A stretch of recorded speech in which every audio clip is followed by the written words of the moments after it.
दोस्तों, आप जानते हैं कि 10 साल के बड़े अरसे बाद कश्मीर का जो पॉलिटिकल लैंडस्केप है वो काफ़ी हद तक ट्रांसफॉर्म हो गया था, चेंज हो गया था।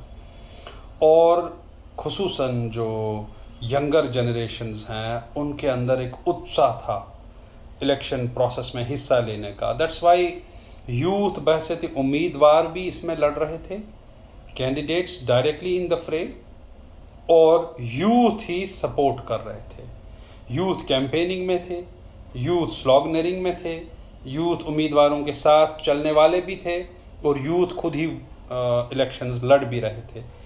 एक ख़ासी तादाद आज़ाद उम्मीदवारों की जो लड़ रही थी वो यूथ थे, नौजवान थे, और वो प्रेसिंग इश्यूज़ पे बातें कर रहे थे, और वो नो नॉनसेंस जिसे कहते हैं वो वाली उनकी कैंपेनिंग थी, जिसमें वो मेजर इश्यूज़ पे बातें कर रहे थे, जैसे अनएम्प्लॉयमेंट, जैसे यूथ के concerns, drug addiction, mental health का जो सिनेरियो है।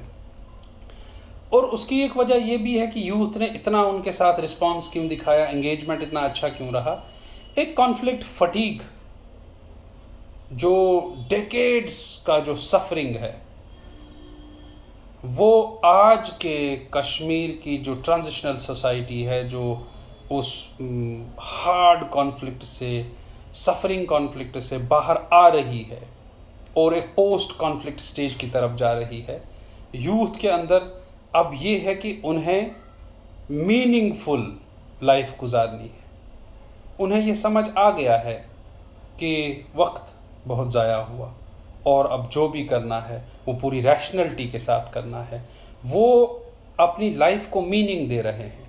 वो एक जिसे कहते हैं कि एक पूर्ण मकसद, पर्पसफुल लाइफ गुजारना चाहते हैं। वो समाजी इश्यूज़ की तरफ भी उतने ही सेंसिटिव और अवेयर हैं। उन्हें मालूम है उनके इश्यूज़ क्या हैं। मैं बार बार कहता हूँ, they are articulate and they are aware of the history. ये दो चीज़ें, आर्टिकुलेट होना, अवेयर होना, और अवेयर अबाउट हिस्ट्री होना, उन्हें उस मकाम पे खड़ा करता है कि उनके पास वे आउट क्या है, रास्ता क्या है उनके पास। रास्ता है एक मेन स्ट्रीम का, रास्ता है डेवलपमेंट का, रास्ता है खुद जाके सिस्टम में घुस जाओ और सिस्टम को ठीक करो। यूथ अगर ये कर रही है तो ये बहुत अच्छा है। और आज़ाद उम्मीदवारों की एक ख़ासी तादाद, 40% तो सारे उम्मीदवारों के जो कश्मीर में लड़ रहे थे, जम्मू कश्मीर की बात कर रहा हूँ, 40% of the total candidates in the फ्रे वेर जस्ट इंडिपेंडेंट्स। तो एक बड़ी तादाद थी।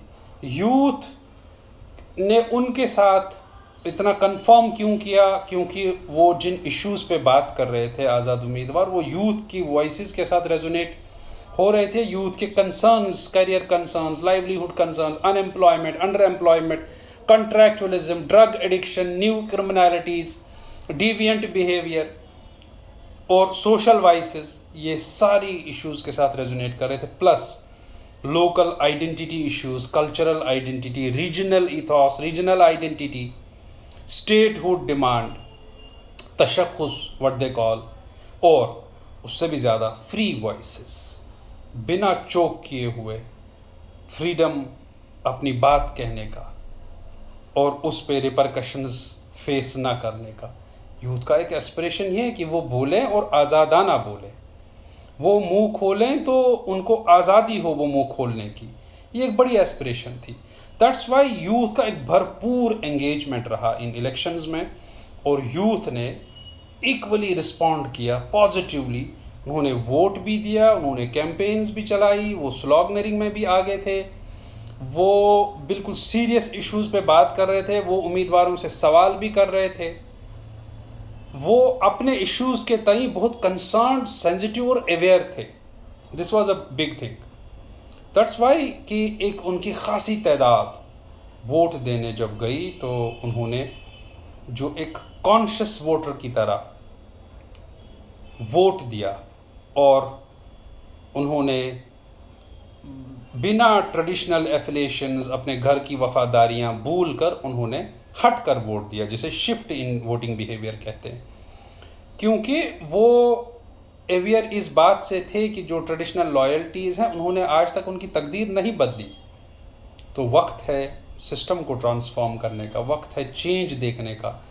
यूथ बिल्कुल they are yearning for change and they are desperately waiting for that change. That's why they participated so whole heartedly, और दैट्स वाई उनकी इतनी मेजर एंगेजमेंट रही पूरे इलेक्शंस के साथ। और ये पहली बार हो रहा था, इस तरीके की जो पार्टिसिपेशन है ये पहली बार देखने को मिल रही थी। इस तरीके का जो उत्साह था, क्यूरियोसिटी थी, और इसको एक फेस्टिवल की तरह जिस तरीके से यूथ ने सेलिब्रेट किया पूरे जम्मू कश्मीर में, वो भी पहली बार देखने को मिल रहा था।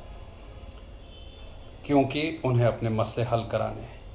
वो जितना रीजनल आइडेंटिटी और कल्चरल इश्यूज़ पे सेंसिटिव हैं, उतने ही खुद के इश्यूज़ को लेकर, जैसे लाइवलीहुड, जो भी मेजर प्रॉब्लम है अनएम्प्लॉयमेंट की, वो उसको एड्रेस कराना चाहते हैं। वो जितना स्टेटहुड के लिए सेंसिटिव हैं, उतना ही खुद के जॉब के लिए सेंसिटिव हैं। तो दोनों तरीके से वो संभाल रहे हैं। और जब हम कहते हैं सी वोटर, जो एक इंडियन इंटरनेशनल पोलिंग एजेंसी है जो प्रिडिक्शंस करती है, एग्जिट पोल, ओपिनियन पोल्स का एनालिसिस देती है, तो 46% of youth in the valley voted for independence. Independency क्यों? क्योंकि इंडिपेंडेंस खुद यूथ थे। मेजॉरिटी ऑफ दैट पोर्शन खुद यूथ थे। यूथ के साथ मिलकर काम कर रहा था। यूथ ट्रांसफॉर्म करना चाहता था जम्मू कश्मीर के पॉलिटिकल लैंडस्केप को। यूथ वहाँ से इश्यूज बोल रहा था और यहाँ यूथ के अंदर रेजोनेट हो रही थी वो बातें, क्योंकि सच था ये।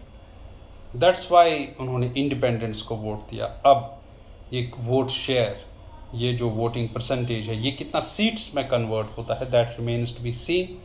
And when the figures will be there out on October 8, everything will come out clean. और हम देखेंगे कि यूथ का ये जो उत्साह है और ये जो भरपूर पार्टिसिपेशन है, ये कितना रंग लाई और इसकी वजह से कितना फ़ायदा पहुंचा उन कैंडिडेट्स को जो सही आवाज़ें हैं जम्मू और कश्मीर की, और जो असेंबली में जाकर इन्हीं यूथ को रिप्रेजेंट करेंगी, उनके इश्यूज़ पे बात करेंगी, और वैली के प्रेसिंग इश्यूज़ पे बात करेंगी, तशख़्ख़ुस पे बात करेंगी, कल्चर पे बात करेंगी, लोकल रीजनल आइडेंटिटीज़ पे बात करेंगी, और कल्चरल प्रिजर्वेशन की बात करेंगी, और साथ में करियर यूथ का जो है, जो एक एंडेंजर्ड सिचुएशन में आ गया है, उस पर बात करेंगी, उसको सेफगार्ड करने की, जॉब सिक्योरिटी की, और जॉब्स को लेकर जो अनसर्टिनिटी है उसको एड्रेस करने की भरपूर ज़रूरत है। और वो कितना करती हैं, only the time will tell. Thank you.